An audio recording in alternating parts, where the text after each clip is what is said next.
رمضان كريم كريم كريم شهر عظيم عظيم عظيم الحمد لله رب العالمين وبه نستعينه على أمور الدنيا والدين والصلاة والسلام على أشرف الأنبياء والمرسلين سيدنا ومولانا وحبيبنا محمد صلى الله عليه وسلم وعلى آله وصحبه أجمعين وسلم تسليما كثيرا.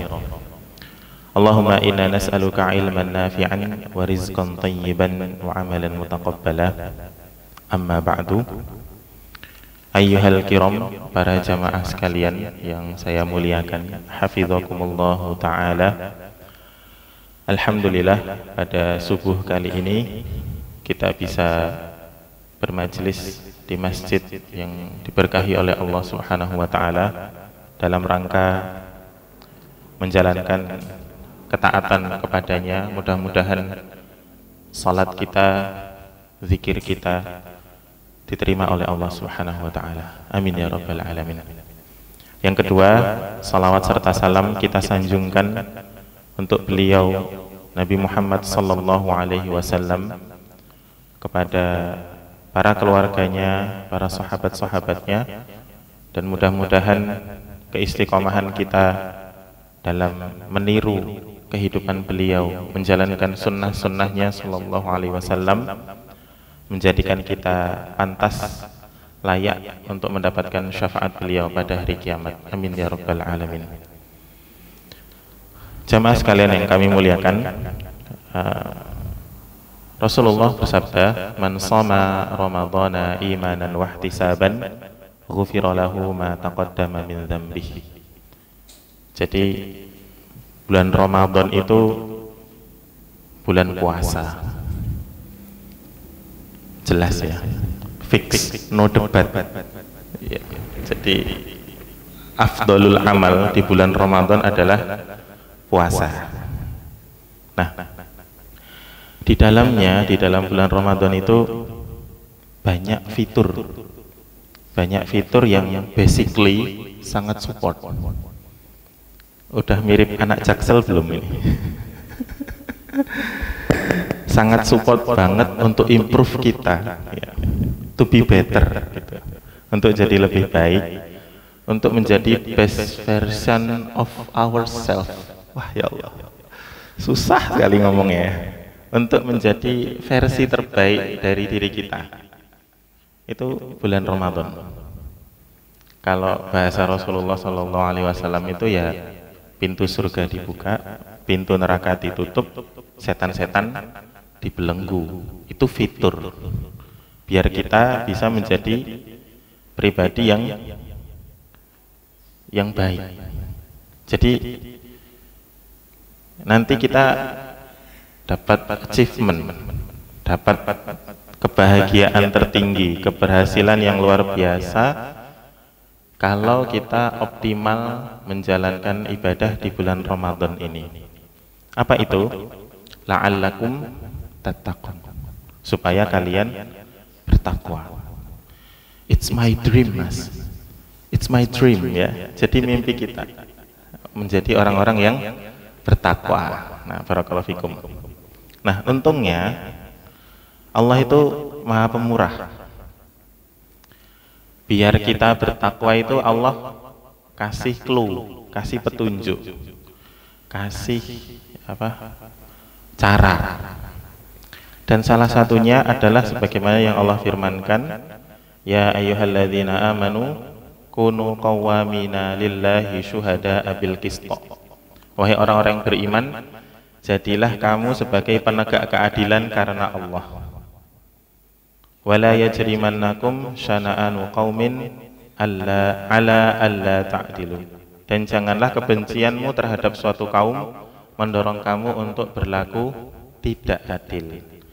I'dilu huwa aqrabu littaqwa. Berbuat adillah, karena itu lebih dekat kepada takwa. Wattaqullaha innallaha khabirum bima ta'malun. Dan bertakwalah kepada Allah, sungguh Allah Maha teliti terhadap apa yang kamu kerjakan. Nah, untuk mencapai manzilah takwa, itu yang paling dekat adalah manzilah adl. Untuk mencapai derajat takwa, kita bisa lewat base camp namanya adl, keadilan. Nah, cuman keadilan itu suatu tema atau isu yang sangat sensitif akhir-akhir ini.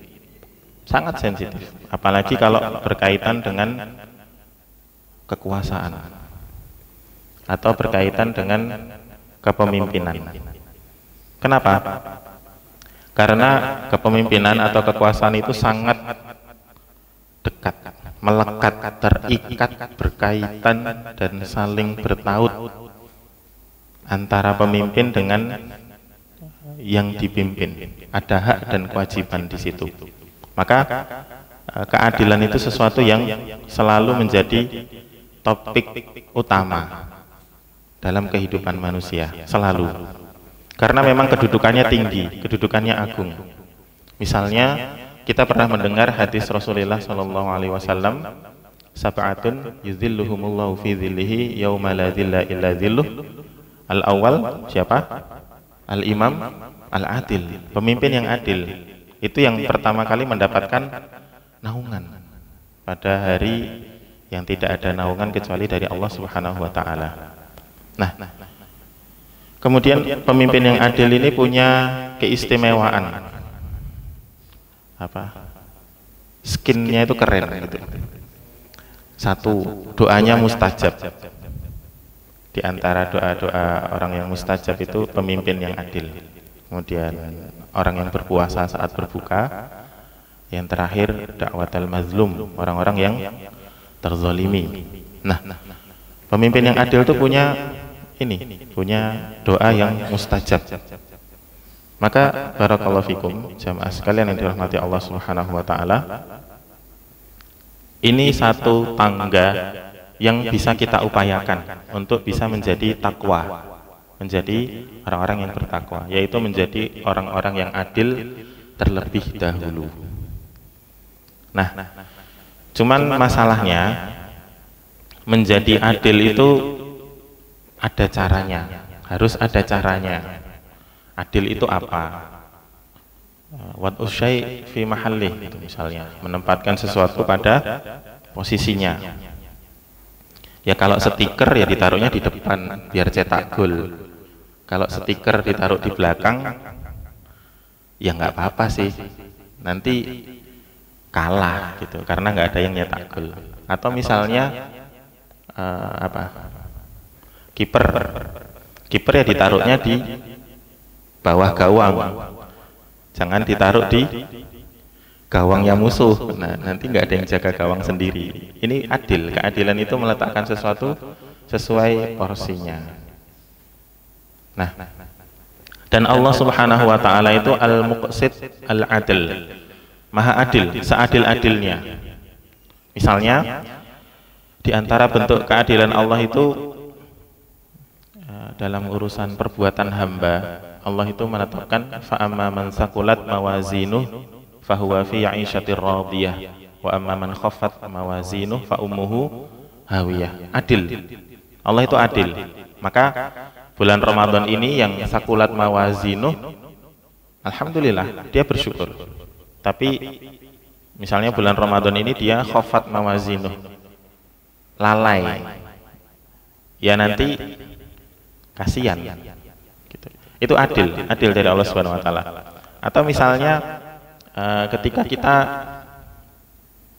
produktif dalam satu hari itu kita produktif, salat sunnahnya komplit, salat wajibnya bagus, kemudian sedekahnya ada, kemudian tilawah Qur'annya sesuai target, itu kita merasakan kebahagiaan yang penuh di dalam hati itu. Itu keadilan dari Allah Subhanahu wa taala.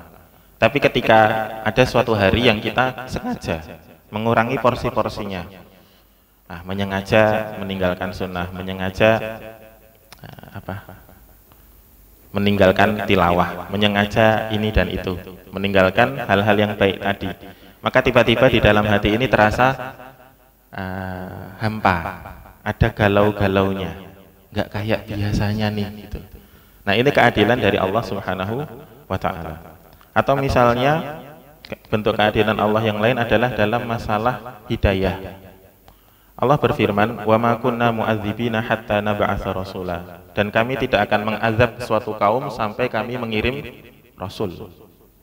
Jadi umat manusia itu pasti mendapatkan hak untuk mendapatkan hidayah dari Allah Subhanahu wa taala dengan diutusnya para nabi dan rasul. Zaman kita ini zaman 4.0, 4.0 ya. Itu pintu hidayah itu terbuka di mana-mana. Sampai di TikTok aja ada hidayah. Ada. Akun namanya hidayah itu ada. Maksudnya ada video-video atau cuplikan-cuplikan yang menjadi jawaban atas beberapa kegalauan seorang muslim. Misalnya, mana yang lebih utama, murojaah dengan jahar atau dengan sir? Nah, murojaah hafalan, mana yang lebih utama? Maka jawabannya diantaranya adalah kalau dengan sir itu kita bisa lebih tadabbur, lebih meresapi makna ayat-ayatnya, maka murojaah dengan sir lebih utama. Tapi kalau murojaah dengan jahar itu lebih menguatkan hafalan, lebih membantu mutkin, maka murojaah dengan jahar itu lebih utama. Itu ada di TikTok. Nah, artinya ini keadilan dari Allah Subhanahu wa taala. Kita itu tidak akan diazab sampai Allah mengutus rasul kepada kita, dan sudah paripurna ya ikhwas kalian dirahmati Allah. Keadilan Allah itu sudah sampai kepada kita. Kemudian di antara bentuk keadilan yang lain adalah firman Allah Subhanahu wa taala, "Faridhatam minallah. Innallaha kana aliman hakima." Itulah pembagian waris dari Allah Subhanahu wa taala. Sesungguhnya Allah adalah Maha mengetahui lagi Maha bijaksana. Oke, jadi kembali kepada pembahasan ilmu faraid. Nah, ikhwas kalian yang kami muliakan, di dalam ilmu faraid itu ada yang namanya furud muqaddarah. Furud muqaddarah, bagian-bagian pasti yang sudah ditetapkan. Fi kitabillah, di dalam Al-Quran itu ada 6. Berapa aja? 1/8, 1/4, setengah. Kemudian 2/3, 1/3, dan 1/6. Nah, pecahan-pecahan ini ternyata menarik. Pecahan-pecahan ini ternyata menarik. Dan yang ingin kita bahas pada pagi ini itu pecahan 1/3. Kita akan coba cari cocokologinya. Ya, cocok nggak nih gitu pecahan 1/3 ini. Bukan berarti setengah, 1/4, 1/6, 2/3 itu tidak menarik, atau 1/8 itu tidak asik. Tapi kita mulai dari yang 1/3 dulu. Karena banyak di dalam nas, baik Al-Quran maupun hadis itu, hal-hal yang menyebut lafaz sulus atau 1/3. Misalnya, yang pertama hadis Rasulullah SAW berkenaan dengan sahabat Sa'ad bin Abi Waqqas, sahabat yang doanya selalu mustajab, anak panahnya selalu tepat sasaran. Ini nggak ada yang ngalahin. Nah, beliau ini orang kaya, tapi cuman punya anak perempuan 1. Ketika sakit keras menjelang ketika peristiwa Haji Wada, dia sakit keras, dijenguk oleh Rasulullah SAW. Dia nanya, "Rasulullah, boleh nggak saya wakaf, saya wasiatkan seluruh harta saya buat orang lain?" Tidak boleh. Kalau 2/3-nya tidak boleh. Kalau setengahnya tidak boleh. Kalau 1/3 boleh. 1/3 boleh. Wasulusu kasir. Rasulullah bersabda, wasulusu kasir. Dan 1/3 itu cukup banyak. Cukup banyak. Nah, dari sini saya mencoba untuk sedikit berfilosofi, walaupun nggak ada kopinya ya. Berfilosofi saja. Misalnya gini, 1/3 itu jumlah yang besar, banyak 1/3 itu. Misalnya 1 miliar, 1/3-nya berapa? 333 juta. Itu banyak. Atau misalnya 100.000, 1/3-nya 33.300. Banyak. Banyaknya kenapa? Kalau kita disuruh ngasih ke orang lain, itu jadi terasa banyak. Banyak banget rasanya. Nah, barakallahu fikum. Jadi sepertiga ini bisa kita lihat dari dua sisi. Yang pertama, sepertiga ini dilihat sebagai bagian dari sebuah kesatuan. Bagian dari sebuah kesatuan. Ini antum bayangin bulat nih. Ada sepertiga. Berarti masih ada sisa 2/3. Nah, ini bagian dari sebuah kesatuan. Nah, bisa juga kita lihat dari sisi yang lain bahwa sepertiga itu adalah tahapan dari sebuah kesempurnaan. Sepertiga pertama, sepertiga kedua, sepertiga final. Gitu ya. Saya ulangi, sepertiga dilihat dari dua sisi. Yang pertama sebagai bagian dari satu keutuhan, atau sebagai bagian dari tahapan yang sempurna. Yang pertama, kita lihat dari sudut pandang yang pertama. Allah Subhanahu wa taala berfirman, "Inna rabbaka ya'lamu annaka taqumu adna min sulusayil laili wa nisfahu wa sulusahu wa ta'ifatum minal ladzina ma'ak." Sesungguhnya Allah, Tuhanmu, mengetahui bahwa engkau Muhammad berdiri salat malam ya, kurang dari 2/3 malam, atau 1/2 malam, atau sepertiganya. Nih, ini menarik.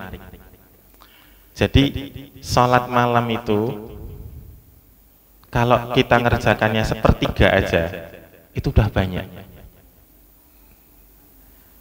Apakah ada di antara kita yang cukup adil membagi malamnya itu menjadi 3? Misalnya ba'da isya jam 8 sampai subuh jam 4, sepertiganya itu ada 8 jam misalnya, atau 9 deh, dari jam 8 sampai jam 5, 9 jam.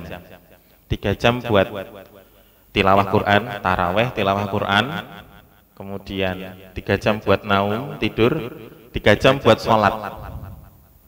Kalau kita ngerjakan sepertiga aja buat sholat, itu udah banyak. Wasulusu kasir. Nah, di sini banyak. Nah, ini santri Masya Allah nih, kalau ada yang sholat malamnya sepertiga. Bapak-bapak, sepertiga dari sepertiga. Seperberapa itu? 1/9, sak jam, udah banyak itu. Tapi Rasulullah SAW itu sholatnya itu wasulus, sepertiga malam. Nah, barakallahu fikum.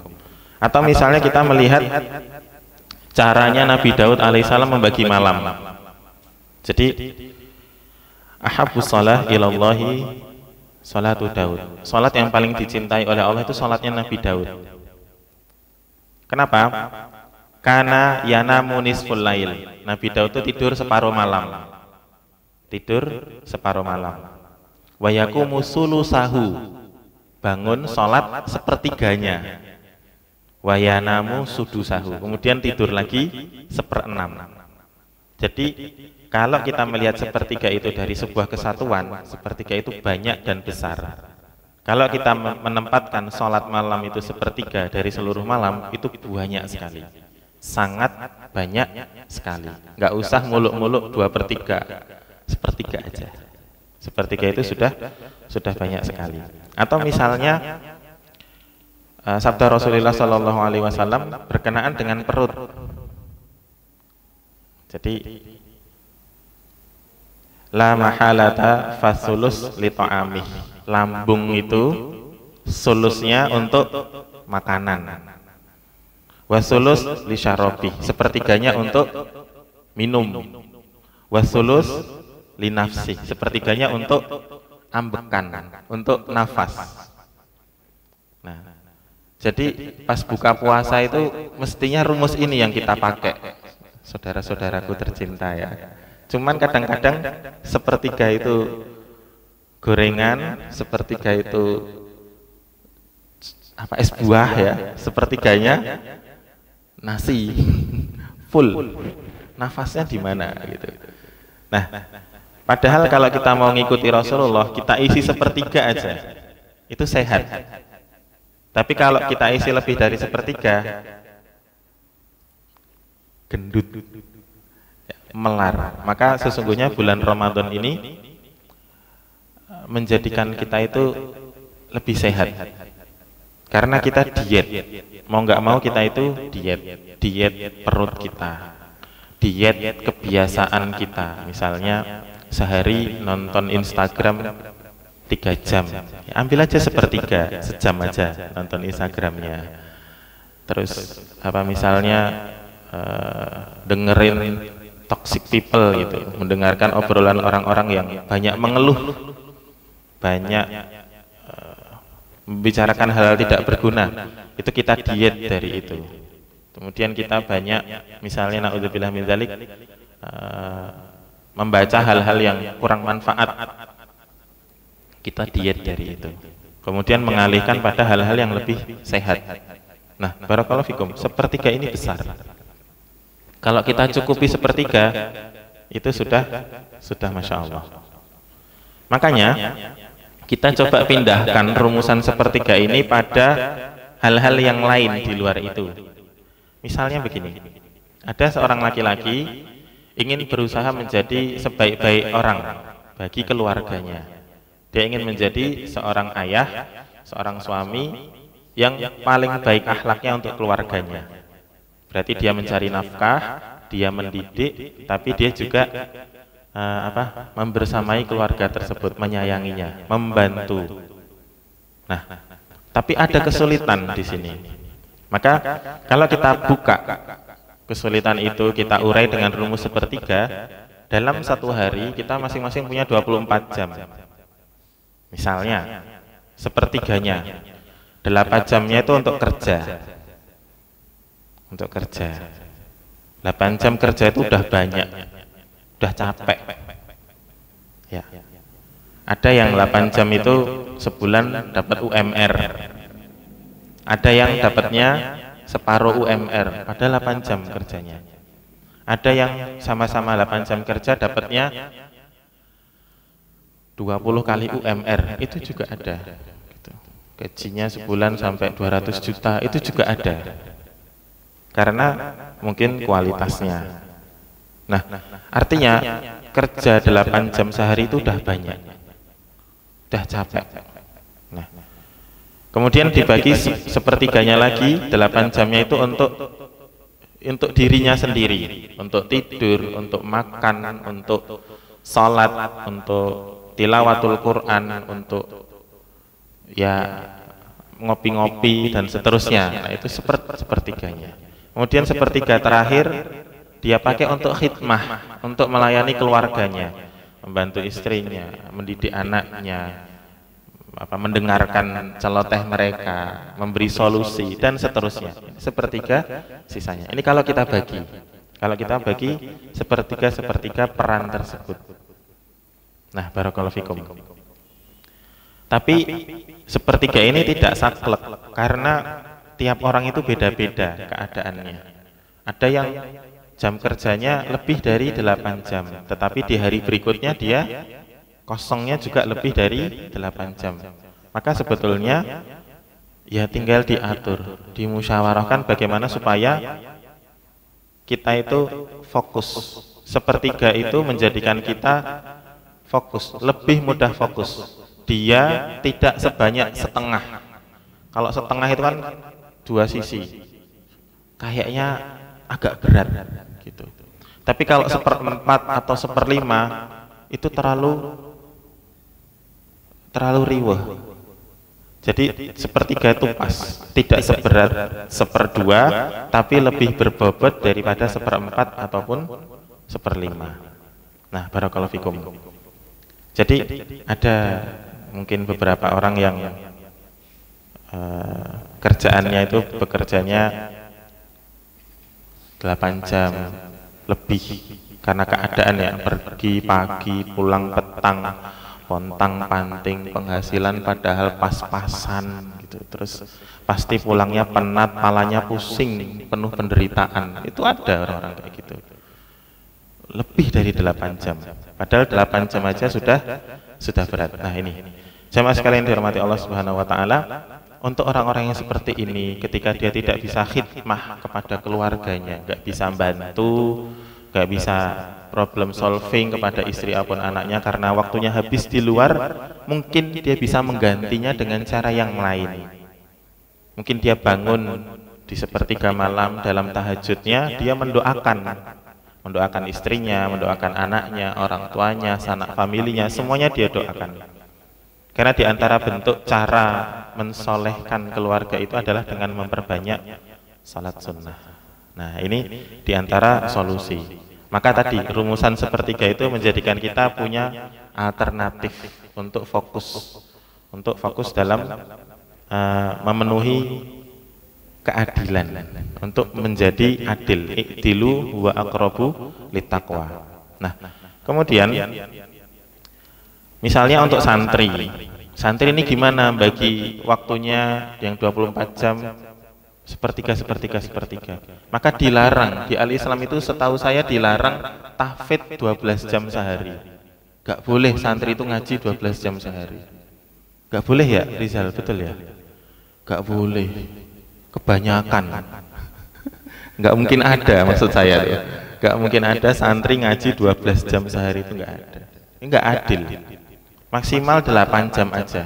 Kalau mau ngaji maksimal 8 jam aja. 8 jam buat pelajaran ekstrakurikuler, olahraga. 8 jamnya buat tidur, mandi, makan, dan seterusnya.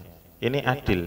Jadi dia tidak akan sakit karena kelelahan, tidak akan stres karena beban pelajaran, tidak akan bosan karena adil. Pembagiannya adil untuk dirinya, untuk cita-citanya, dan untuk kebahagiaannya.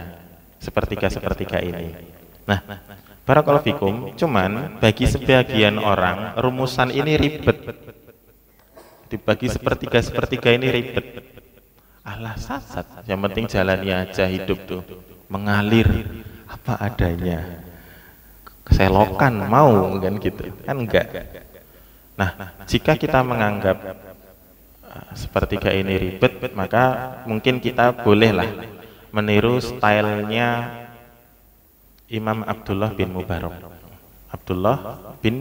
Mubarak. Seorang ahli fikih, ahli hadis, punya sikap warok, hati-hati. Masya Allah, ini ulama yang luar biasa. Beliau itu membagi hidupnya menjadi tiga amalan penting. Yang pertama, al-ilmu. Hidupnya itu dibagi untuk thalabul ilmi wa ta'limuhu, belajar dan mengajar. Kemudian sepertiga yang kedua itu beliau gunakan untuk tijarah, dagang, cari duit sebanyak-banyaknya.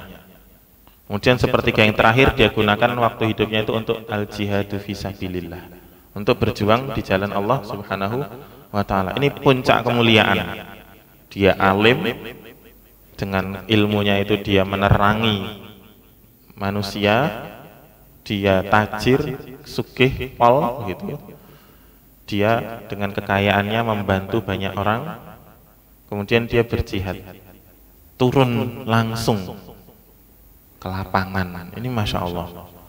Kalau kita malas membagi atau ribet membagi sehari sepertiga, ya sudah, bulatin aja. Setahun, 4 bulan aku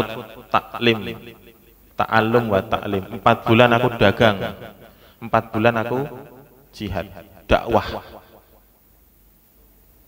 khidmah, membantu orang, dan seterusnya.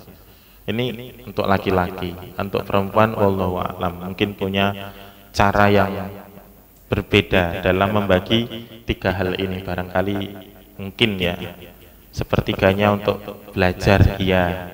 Kemudian sepertiganya untuk berjihad, jihadnya perempuan ya mentaati suaminya, mendidik anak-anaknya dengan sebaik-baiknya. Kemudian mungkin sepertiganya lagi dalam tijarah, boleh banget perempuan sekarang pinter jualan. Kadang-kadang seringnya perempuan sekarang tuh lebih kaya dari suaminya karena lebih lihai dalam berniaga. Ini Masya Allah. Nah, jamaah sekalian dihormati Allah Subhanahu wa ta'ala, itu sisi pertama. Kita melihat sepertiga itu sebagai sebuah bagian dari satu keutuhan, dan sepertiga itu besar, Maka kalau kita menempatkan atau mengambil atau berusaha mewujudkan sepertiga itu, maka sesungguhnya kita sudah mendapatkan hal yang banyak. Nah, jadi mari kita berusaha untuk memanfaatkan waktu-waktu kita yang senggang, yang kosong, itu untuk membangun sesuatu yang kita inginkan, bukan untuk lari dari kehidupan kita yang membosankan, rutinitas yang membosankan. Sisa-sisa waktu itu untuk membangun sesuatu yang kita inginkan, kehidupan akhirat pastinya. Nah, sisi yang kedua, kita melihat sepertiga itu sebagai tahapan dari sebuah proses yang sempurna. Tahap 1, tahap kedua, tahap ketiga. Sepertiga, sepertiga, sepertiga. Nah, begini, ikhwas kalian dirahmati Allah Subhanahu wa taala. Contoh yang pertama. Maaf, jadi banyak hal-hal dalam kehidupan kita itu yang terbagi jadi 3 fase tadi ya. Sepertiga, sepertiga, sepertiga. Banyak hal dalam kehidupan kita. Misalnya yang pertama, seseorang yang overweight, kelebihan berat badan, gendut, gemuk, gemoy. Aku nggak gendut, aku gemuk gitu ya. Oke. Saya nggak gemuk, saya penuh cinta. Sama aja, ditimbangan 90 ya. Atau 100, terserah mau disebut penuh cinta atau gemoy, pada hakikatnya dia kelebihan berat badan. Di dalam kepalanya dia ingin punya body yang bagus, badan yang bagus. Rasulullah six pack gitu, misalnya. Dia pengen itu. Dia pengen ikut Rasulullah SAW. Maka untuk mewujudkan keinginannya, dia membagi usahanya menjadi 3. Yang pertama, dia diet kalori. Sepertiga usaha pertamanya itu apa?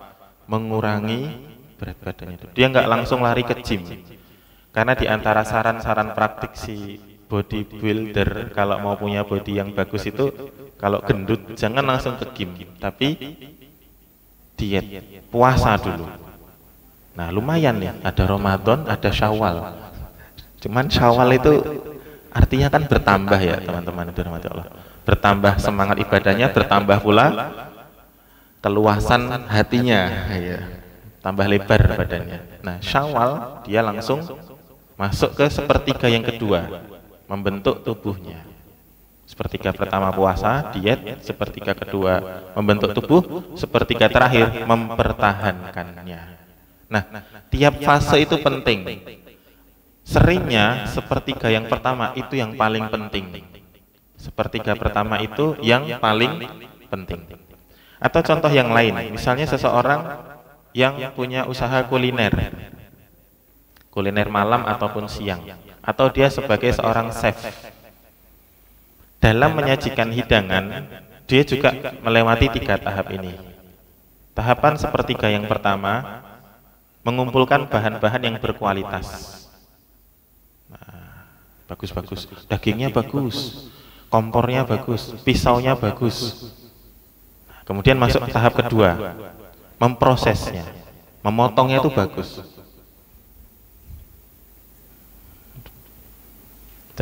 Yang ketiga plating, taruh di piring, finishing touch. Gitu, mantap, itu bagus jadinya.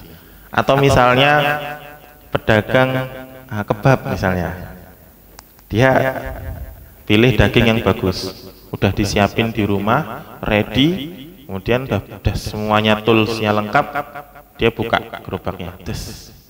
Karena sepertiga pertama itu bagus, maka menunggu pembeli itu penuh dengan optimisme, karena nggak ada yang ketinggalan peralatan. Korek siap, mentega ada, semuanya siap. Nah di sepertiga yang kedua itu dia optimis. Nanti tinggal sepertiga yang terakhir dia bertawakal kepada Allah Subhanahu wa ta'ala. Nah sepertiga yang pertama ini sangat penting. Penghafal Quran sudah akrab sekali dengan 3 tahapan: menghafal, menyetorkan, dan murojaah. 3 enak, coba dibikin 2, menyetorkan dan murojaah. Bisa terwujud atau tidak? Gak bisa, kan gak ada yang dihafal Ustaz, gimana gitu. Atau dibagi 5, sehari itu harus talaki dulu ke ustadznya, kemudian menghafal, menyetorkan, murojaah, kemudian satunya lagi apa? Juz'iyah misalnya. Ketar-ketir pakai ki. ketar-ketir, capek sekali. Tapi kalau cuma 3 enak, menghafal, menyetorkan, murojaah. Nah, menghafal ini yang paling penting, sepertiga pertama. Kalau dia membacanya dengan tahsinut tilawah, tajwidnya bagus, kemudian repetisinya 100 kali atau 200 kali, padahal cuma selembar, tapi diulanginya sampai 100 kali, yaitu setara 10 juz, setara 5 jam. Itu Masya Allah. Setorannya itu melek merem tetap lancar. Nanti murojaahnya ringan, bisa sambil ngapa-ngapain. Karena apa? Di sepertiga pertamanya dia bagus. Nah, barakallahu fikum. Nah, ini kita melihat sepertiga itu sesuatu yang besar dan penting. Sesuatu yang besar dan penting. Seorang public speaking lah, orang yang bicara di depan umum. Dia mengalami beberapa tahapan juga, menulis, kemudian berlatih depan cermin, kemudian gerakan tangan, mimik wajah itu dilatih. Nah, nanti sepertiga terakhir itu dia disiplin ketika di podium, di panggung, di mimbar, dia bicara sesuai apa yang dia tulis, tidak berlebihan, tidak juga keluar dari pembahasan yang dia tulis tersebut. Nah, ini menjadikan sempurna. Kita melihat sepertiga itu sebagai tahapan dari satu kesempurnaan. Jika sepertiga yang pertama itu bagus, yang kedua dan ketiga akan mengikutinya. Nah, barakallahu fikum, dan banyak hal lainnya dalam kehidupan kita ini yang kondisinya mirip-mirip seperti itu. Seseorang yang akan menikah, misalnya nih, ada teman kita yang insya Allah bulan Syawal ini akan menikah, mudah-mudahan dilancarkan oleh Allah Subhanahu wa Ta'ala. Sepertiga pertama itu paling berat, ngumpulin modal, ngumpulin mahar. Jangan tanya tahajudnya berapa rakaat, banyak. Jangan tanya lamanya, jangan tanya usaha dia dalam mengumpulkan uang, jangan tanya. Subhanallah, padahal sepertiga kedua itu cuman 1 menit. Qabiltu nikahaha wa tazwijaha bimahrin kada halan, segitu doang, 1 menit sepertiga kedua itu. Tapi sepertiga pertama ini menentukan sepertiga kedua yang singkat dan sepertiga yang tiada ujung. Ya, sepertiga yang tiada ujung itu. Nah, itu.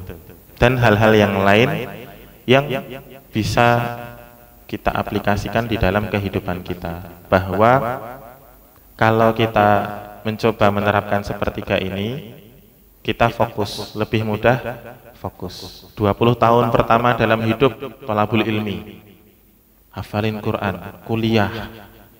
20 tahun kedua, dari 21 atau kira-kira segitu sampai 40, cari pengalaman, tampil, mengambil tanggung jawab.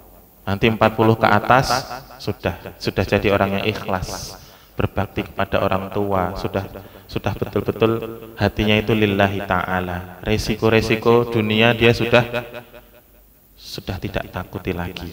Kenapa? Karena dia optimal di 20 tahun yang pertama, dia juga sungguh-sungguh di 20 tahun yang kedua.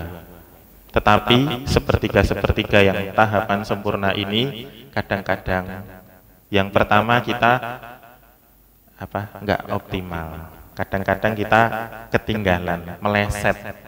Maka jangan sampai di yang kedua pun turun kualitasnya. Harus berusaha supaya apa yang tidak diraih di sepertiga pertama bisa membaik di sepertiga kedua, dan jangan sampai gagal di sepertiga yang ketiga. Kecilnya mungkin kurang ilmu agamanya, dewasa bingung menjalani kehidupan, ya matinya harus tetap muslim lah, harus sebagai orang yang muslim, jangan murtad gitu. Jadi wala tamutunna illa wa antum muslimun, karena yang dinilai adalah ujungnya. Buat apa persiapan bagus-bagus gitu, tapi malah menelantarkan sepertiga yang kedua, tidak serius di sepertiga yang kedua. Maka kita melihat sepertiga ini sebagai tahapan dari kesempurnaan sebuah proses. Yang kita inginkan adalah kesempurnaan. Dan Ramadan ini baru sampai di hari ke-7, belum sampai hari yang ke-10. Maka kita maksimalkan sepertiga yang pertama ini betul-betul istiqomah. Mudah-mudahan sepertiga yang kedua lebih bagus, sepertiga yang terakhir kita mendapatkan derajat di sisi Allah Subhanahu wa taala sebagai muttaqin, karena kita sudah berusaha untuk adil, menempatkan sesuatu pada porsinya. Wallahu taala alam bisawab. Demikian cocokologi pada pagi hari ini ya. Ngawur-ngawur dikit gitu, tapi ya mudah-mudahan masih nyambung, karena Sayyidina Umar bin Khattab radhiyallahu anhu pernah bilang, kalau bicaralah dengan faraid, dihitung-hitung. Menjalani apa-apa itu kalau pakai faraid lebih mudah insya Allah, karena ada hitungannya, supaya kita tidak terlalu berat tapi juga tetap berbobot, tidak keberatan tapi tetap berbobot.